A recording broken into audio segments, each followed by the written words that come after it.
Assalamualaikum warahmatullahi wabarakatuh. Senang sekali Dr. Hanif Al-Qadri kembali bersama Anda dalam mata kuliah Administrasi dan Supervisi Pendidikan. Kita masih akan membahas soal bidang garapan administrasi pendidikan. Dan kali ini seperti minggu sebelumnya, kita masih akan bicara soal M terkait dengan sumber daya manusia. Karena kita pernah membahas bahwa secara umum administrasi atau manajemen itu berarti terkait dengan proses pengelolaan 7M dan 1I. Salah satu M yang dimaksud adalah man-nya, manusianya. Nah, manusia itu banyak dalam konsep SDM, administrasi supervisi pendidikan. Di minggu lalu kita sudah bahas peserta didik, yaitu tentang Anda, SDM-nya peserta didik. Dan sekarang kita akan bahas dua berikutnya, yaitu terkait dengan pendidik dan tenaga kependidikan, atau bahasa singkatnya PTK. Jadi kalau ada istilah PTK yang Anda dengar, itu adalah pendidik dan tenaga kependidikan. Akan muncul di pikiran saudara, siapa PTK itu, siapa pendidik dan siapa tenaga kependidikan yang dimaksud. Kenapa mereka perlu dikelola? Untuk apa mereka dikelola? Apa pentingnya? Sementara dalam asumsi pikiran kita seperti pendidik itu adalah guru, dosen, dan beberapa tenaga profesional lain yang masuk dalam kategori ini adalah orang-orang kita pandang profesional di bidangnya, yang seharusnya mengerti dan paham tentang etik moral, tentang bagaimana tanggung jawab dan hak yang seharusnya mereka berikan. Tapi kenapa mesti dikelola? Pertanyaan ini menjadi sangat besar untuk kita analisis. Nah, kemudian juga muncul bagaimana teknis, bagaimana proses mengelola administrasi yang kita sebut dengan PTK ini, pendidik dan tenaga kependidikan. Seperti apa bentuknya? Nah, kita akan bahas lebih lanjut tentang ini, tentang administrasi PTK, administrasi pendidik dan tenaga kependidikan. Sekarang kita kenali dulu siapa itu pendidik dan siapa pula tenaga kependidikan. Kita ambil dari apa yang dijelaskan oleh Undang-Undang Nomor 20 Tahun 2003. Di situ dengan sangat jelas dipublish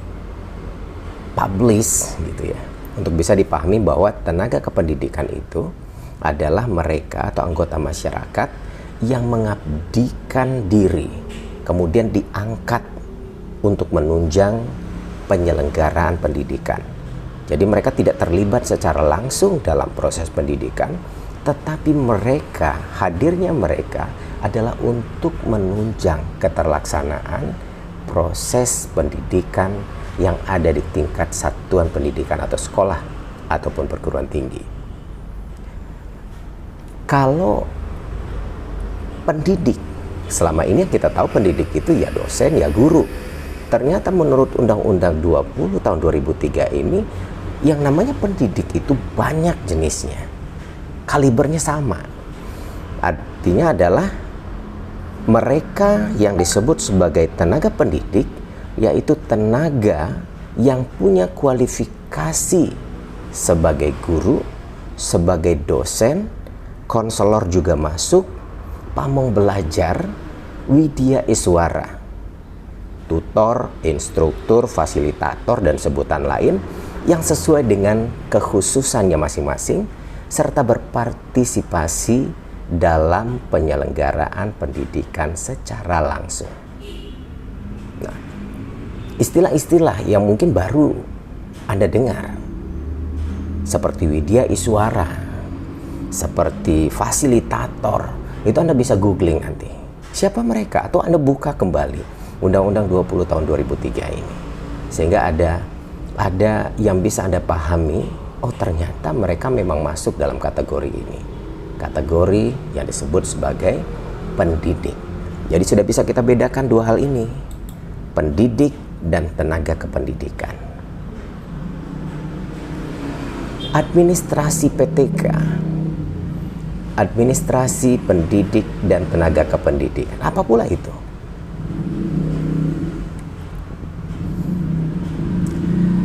Administrasi yang kita pahamin adalah konsep mengelola, konsep mengatur, mengelola. Itu sebuah proses, sebuah bentuk aktivitas yang harus dilakukan oleh lembaga pendidikan, apakah di sekolah atau perguruan tinggi.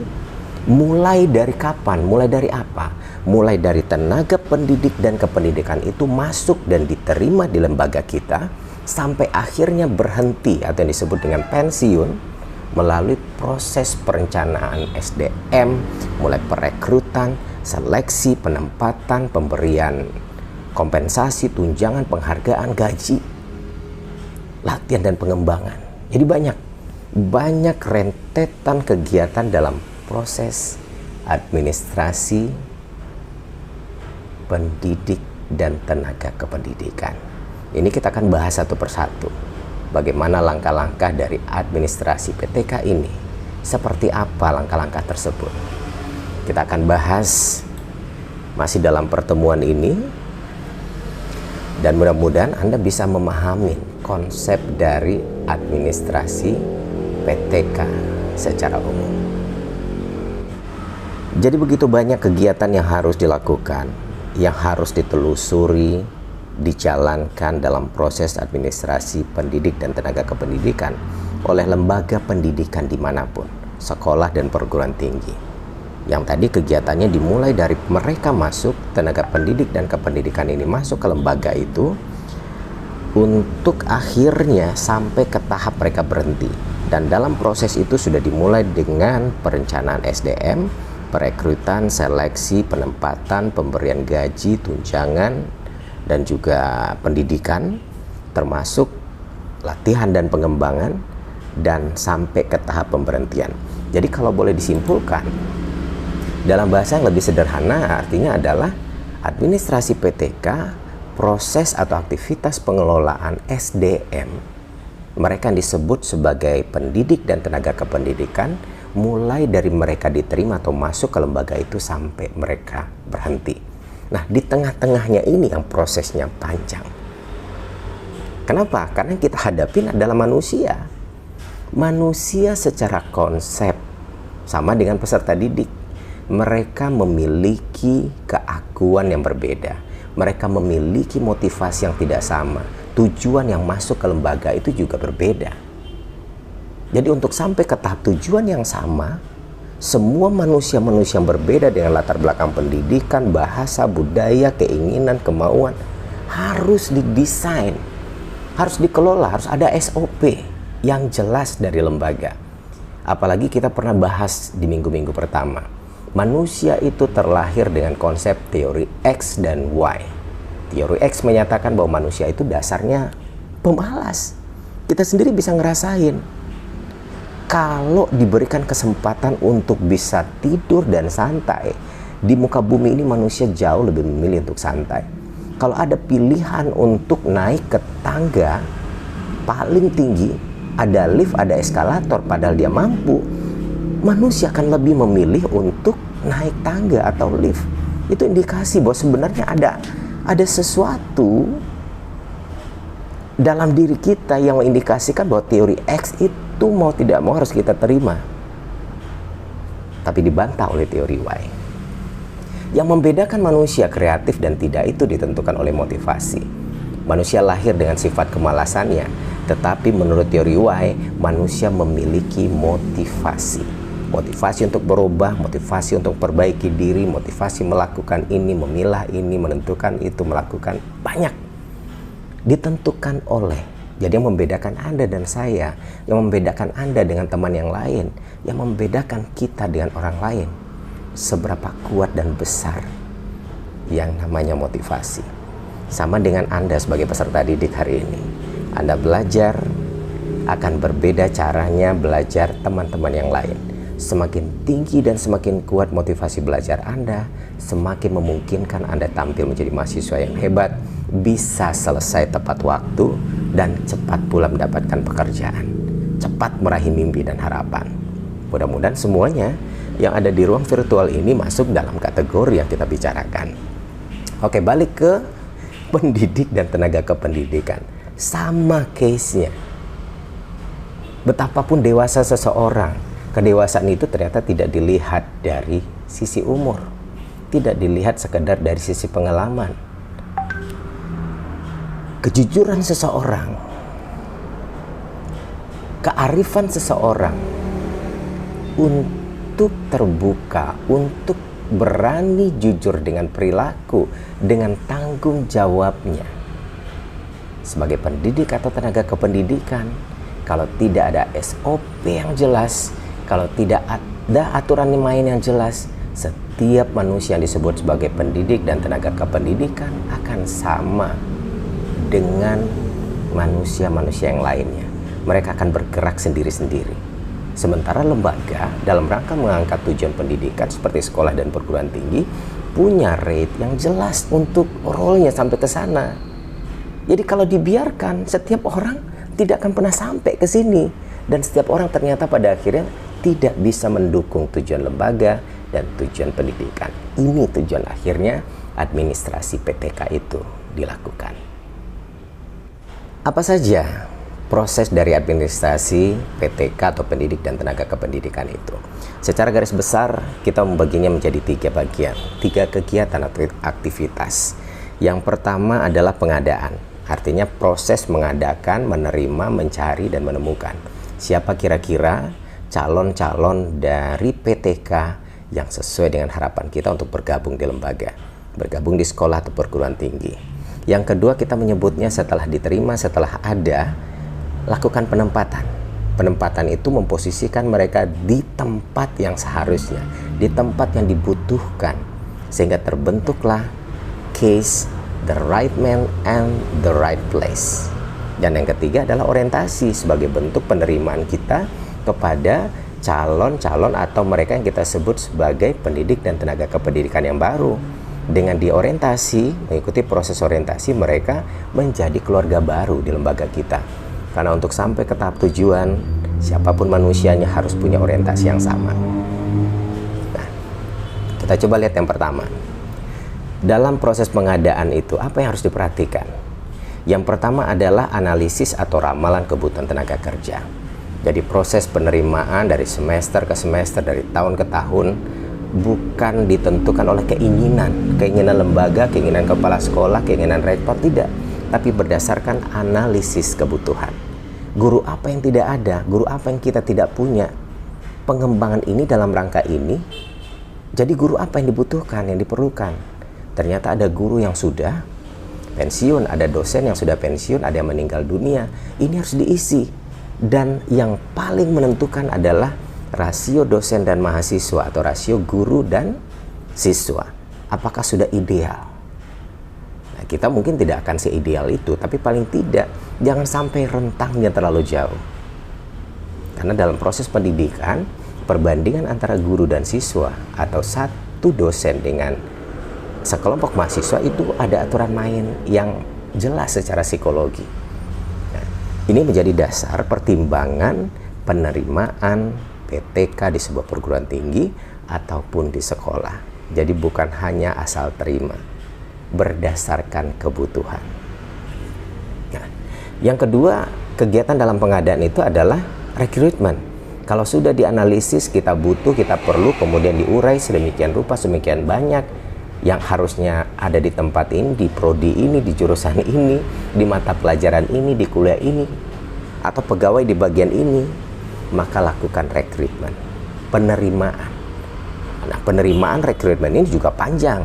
Ada analisis syarat yang dibuat, kemudian ada perbincangan dengan tim terkait dengan seperti apa harapan kita atau orang-orang yang akan kita terima sebagai pendidik dan tenaga kependidikan di lembaga kita.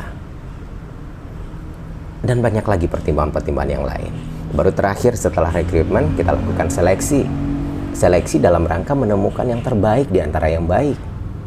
bukan memilih berdasarkan akumulasi pikiran karena satu kampung atau karena rasa saudara yang tinggi, anak siapa, anak pejabat mana, tapi seleksi ditentukan sesuai dengan standar yang ditetapkan, dan itu diberikan atau dipilih berdasarkan siapa yang paling memenuhi syarat. Artinya kita prioritaskan sesuai dengan urutan yang terbaik, maka yang terbaik inilah yang harusnya diterima. Meski I don't know dalam proses perjalanannya di lapangan, apakah di sekolah atau yang paling kelihatan adalah di perguruan tinggi, tidak semuanya seperti yang diharapkan. Sehingga apa? Muncul pertanyaan, kok ia pendidik seperti ini? Kok ada anak si ini yang begini tapi jadi pendidik? Who knows, mudah-mudahan bukan di tempat kita. Kita masuk ke langkah kedua yang tadi, penempatan.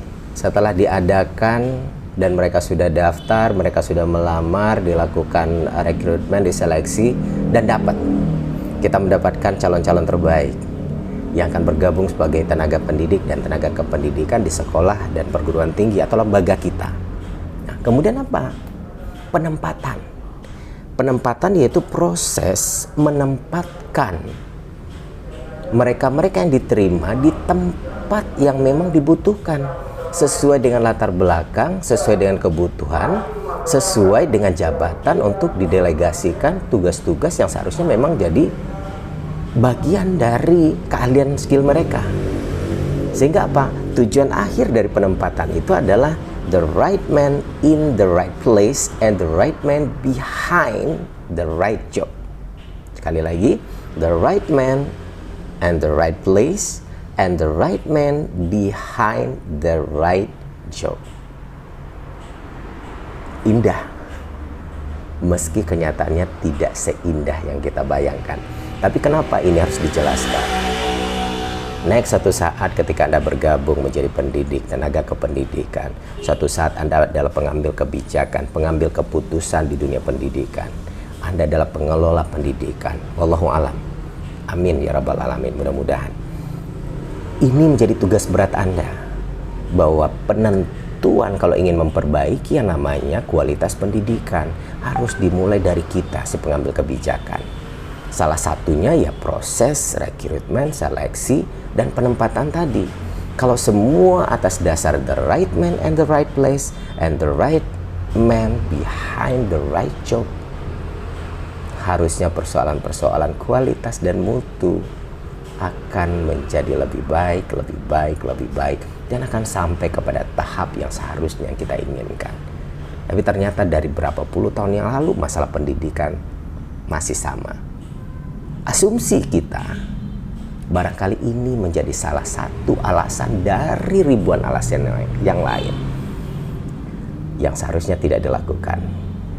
Tapi mau gimana lagi, namanya juga manusia hidup.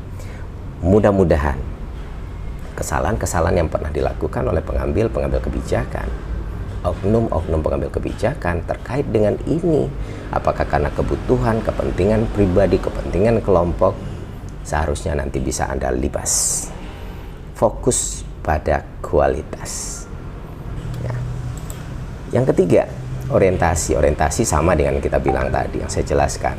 Orientasi harus dilaksanakan sekaligus untuk menyatakan bahwa mereka para calon yang sudah diseleksi, yang sudah diterima melalui proses rekrutmen yang panjang itu betul-betul diterima sebagai sebuah keluarga, sebagai anggota keluarga baru. Dengan orientasi diatasi berbagai macam keraguan, ketakutan mereka, kecanggungan mereka, timbul rasa percaya diri yang tinggi, rasa saling percaya. Dan sebagai karyawan baru, sebagai pendidik dan tenaga kependidikan yang baru, mereka akan tahu semestinya harus bekerja seperti apa, PR apa yang harus mereka laksanakan. Nah, ini nih yang paling menyenangkan untuk diperbincangkan bagi PNS, pegawai negeri sipil, atau SDM atau pendidik dan tenaga kependidikan yang sudah bergabung atau diterima. Kita akan bicara dari konsep apa yang didesain oleh lembaga pendidikan di tanah air sebagai PNS. Nah, teropongnya adalah undang-undang itu. Undang-undang dari pegawai negeri sipil terkait dengan kesejahteraan PTK. Mereka paling tidak menerima 3 hal. Tapi jangan ini menjadi orientasi, harusnya apa? Kewajiban dan hak, jangan hak dan kewajiban, jangan dibalik. Ketika kewajiban dilakukan, hak akan Anda terima. Tapi ketika hak di depan, kita seringkali lupa dengan kewajiban. Jadi dibalik kebiasaan kata yang muncul peribahasanya, kewajiban dan hak. Nah, kewajiban kita sudah jelaskan tadi. Sekarang kita lihat haknya Anda ketika sudah menjadi seorang pendidik dan tenaga kependidikan. Minimal Anda akan dapatkan 3 hal. Gaji, Anda akan mendapatkan tunjangan, Anda akan mendapatkan penghargaan. Nah, apa itu? Gaji. Gaji berarti pengeluaran untuk kompensasi yang harus dibayarkan kepada seseorang, kepada pegawai, kepada pendidik atau tenaga kependidikan pemerintah, berupa gaji pokok ditambah dengan berbagai macam jenis tunjangan yang syah dan berhak diterima oleh penerima gaji berdasarkan peraturan perundang-undangan yang ada, yang berlaku. Nah, untuk PNS, gaji itu dihitung tetap bulanan sifatnya. Sedangkan tenaga honorer, lebih tepat jika gajinya atau honornya itu dihitung sesuai dengan jumlah kinerjanya, jumlah kerja atau jumlah beban tugasnya. Gimana dengan tunjangan? Ada tunjangan tetap dan ada tunjangan tidak tetap. Kalau Undang-Undang Nomor 13 tahun 2003, Anda bisa buka pasal 94. Di situ dijelaskan, dalam tunjangan tetap itu dinyatakan sebagai sebuah pembayaran kepada pekerja, kepada Anda sebagai pendidik atau tenaga kependidikan yang dilakukan secara teratur dan kontinu, dan itu dikaitkan dengan kehadiran, dikaitkan dengan pencapaian prestasi kerja, dan terkait dengan tunjangan jabatan atau profesi. Juga ada kaitannya dengan tunjangan daerah terpencil dan lain sebagainya. Kalau tunjangan yang tidak tetap, berarti pembayaran yang diberikan yang tidak ada kaitannya secara langsung dengan kehadiran, dengan pencapaian suatu prestasi, dan segala macam. Nah, bentuknya apa? Misalnya uang transport, uang makan, tunjangan kinerja, tunjangan produktivitas, dan lain sebagainya. Jadi banyak. Mudah-mudahan banyak yang akan diterima ketika kewajiban kita lakukan sebaik mungkin. Tapi barangkali ya, ini kadang-kadang menjadi orientasi dari sebagian besar mahasiswa kepengen jadi PNS, padahal tidak seenak yang dibayangkan. Akan lebih baik kalau kita jadi bos. Kalau jadi pendidik tenaga kependidikan, otomatis kita tidak jadi bos. Kita mengikuti apa yang sudah diatur oleh lembaga, apa yang sudah diatur oleh negara, dan tidak boleh lari dari role yang ditetapkan. Tapi kalau jadi wirausahawan, wah, kita jadi bos, kita bisa menentukan hidup. Jadi lebarkan peluang Anda untuk mendapatkan sesuatu. Jangan hanya PNS dijadikan sebagai standar satu-satunya. Tapi mau tidak mau Anda harus kenal apa saja terkait dengan PNS ini dan apa yang akan Anda dapatkan, Anda peroleh terkait dengan kesejahteraan Anda kalau suatu saat Anda diterima sebagai pegawai negeri sipil atau sebagai pendidik dan tenaga kependidikan. Dan yang ketiga tadi adalah penghargaan. Penghargaan artinya adalah sesuatu yang menarik orang lain untuk mau bergabung, mau melakukan, menjaga pekerjaan agar datang bekerja tepat waktu, memotivasi mereka untuk melakukan pekerjaan sebaik dan yang terbaik. Itu penghargaan. 3 hal yang akan Anda terima: gaji, tunjangan, penghargaan. Ada hal lain selain yang 3 hal tadi yang akan menjadi hak buat kita para PNS, atau sebenarnya untuk karyawan dimanapun, di lembaga manapun itu sama, yaitu cuti. Nah, sekarang kita lihat cuti PTK, cuti pendidik dan tenaga kependidikan. Silakan Anda buka Undang-Undang Nomor 13 tahun 2003 pasal 79 ayat 2. Nah, apa yang dijelaskan? Seorang pekerja, seorang pendidik dan tenaga kependidikan punya hak cuti tahunan, dan itu lamanya sekurang-kurangnya 12 hari. sekurang-kurangnya 12 hari. Dan ingat, bagi yang perempuan nih, perempuan boleh memilih cuti selama 1 bulan sebelum dan 2 bulan sesudah. Sesudah apa? Sesudah melahirkan. Yang penting akumulasi cuti hamil, cuti melahirkan itu adalah 3 bulan. Jadi bersyukurlah Anda sebagai perempuan mendapatkan nikmat dari Allah untuk mendapatkan keturunan, dapat cuti lagi. Tapi sebenarnya kita masih ketinggalan. Saya pernah googling dan pernah baca di luar negeri, di Australia, yang mendapatkan cuti melahirkan itu tidak hanya perempuan, ternyata laki-laki juga. Tapi yang hebatnya bukan berarti laki-lakinya melahirkan, enggak. Ini bentuk penghargaan dari negara bagi si wanita, bagi istri yang melahirkan. Karena melahirkan butuh energi yang besar, butuh tenaga yang tinggi untuk menjaga dan dalam proses 3 bulan pertama. Makanya ketika istrinya melahirkan, si suami diberi kesempatan untuk ada di sampingnya selama beberapa bulan itu tadi. Jadi cuti melahirkan untuk istri, ada cuti melahirkan untuk suami sama. Sehingga mereka bisa bekerja sama dalam beberapa bulan cuti itu untuk membesarkan dan mendidik anaknya dalam usia yang sangat rentan tadi. Tapi ya udah, kita nikmati saja, harus disyukuri dengan alhamdulillah. Nah, ada lagi ternyata banyak sekali hak. Kalau bicara soal hak banyak, maka saya bilang ketika kita berasumsi, kita berpijak pada kewajiban, sebenarnya hak itu sudah ada. Hak itu sudah akan menjadi milik kita tanpa diminta dan dicari. Jangan ganti orientasi Anda bahwa hak di depan. Nah, hak apa lagi yang akan Anda terima sebagai pendidik dan tenaga kependidikan? Pembinaan dan pengembangan. Pengembangan dan pembinaan itu adalah usaha untuk meningkatkan kemampuan teknis dari kita sebagai pegawai, sebagai pendidik dan tenaga kependidikan, meningkatkan dan mengembangkan secara teoritis, konseptual dan moral keseluruhan kita dengan kebutuhan pekerjaan atau jabatan melalui pendidikan dan latihan. Nah itu, jadi enak. Termasuk nanti kita ingin melanjutkan pendidikan, diberikan hak untuk mengikuti pelatihan, seminar, workshop dalam rangka melatih dan mengembangkan skill dan kemampuan. Jadi akan udahlah gratis, dapat ilmu, dibayar lagi. Tapi jangan sisi enaknya itu yang dilihat, tapi kewajiban ketika selesai, dampak apa yang Anda berikan untuk lembaga atau untuk negara. Nah, tujuan pembinaan itu banyak. Mulai dari produktivitas kerja, seharusnya produktivitas kerja meningkat, efisiensi terjadi, pengurangan kerusakan. Dengan adanya pembinaan dan pengembangan, harusnya pelayanan jadi meningkat, moral akan lebih baik, etik moral, etika kerja, meningkatnya karir, pengembangan kepemimpinan dari individu yang bersangkutan atau kepemimpinan dari pemimpin lembaga itu sendiri. Jadi banyak maksudnya. Nah, apakah maksud itu dalam proses pembinaan dan pengembangan itu muncul? Itu kita balik, harus diteliti lebih lanjut. Mudah-mudahan dan seharusnya begitu. Tapi kadang-kadang antara teori dan praktek bisa berbeda. Nah, apa langkah-langkah dalam pengembangan itu? Kita menyebutnya pengembangan karir. Satu, penentuan kebutuhan. Harus ditentukan dulu kebutuhannya untuk apa.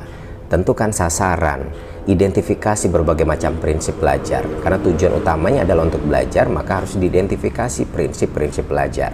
Laksanakan program, identifikasi manfaatnya, kemudian laksanakan program tersebut. Jadi memang harus didesain sedemikian rupa, seserius mungkin, seprofesional mungkin. Karena digunakan bukan uang kita, tapi uang milik negara. Baik teman-teman mahasiswa, kita sampai ke bagian terakhir administrasi PTK, administrasi pendidik dan tenaga kependidikan, yang disebut dengan evaluasi. Jadi semua hak, semua kewajiban, semua apa yang tadi kita perbincangkan melalui prosesnya, mulai dari diterima sampai mereka selesai, pensiun atau berhenti bekerja, itu harus ada evaluasi dalam prosesnya. Evaluasi dalam rangka untuk melihat sejauh mana pelaksanaan, kapabilitas, kualitas, segala sesuatu yang terkait dengan PTK itu sudah berjalan sesuai dengan harapan yang kita inginkan. Sudah sesuai sebagaimana mestinya, sehingga tidak ada saling merugikan, tidak ada yang dirugikan. Nah, dalam proses evaluasi itu apa yang dikerjakan? Minimal 5W1H masuk dalam pikiran untuk mengkategorikan kegiatan ini.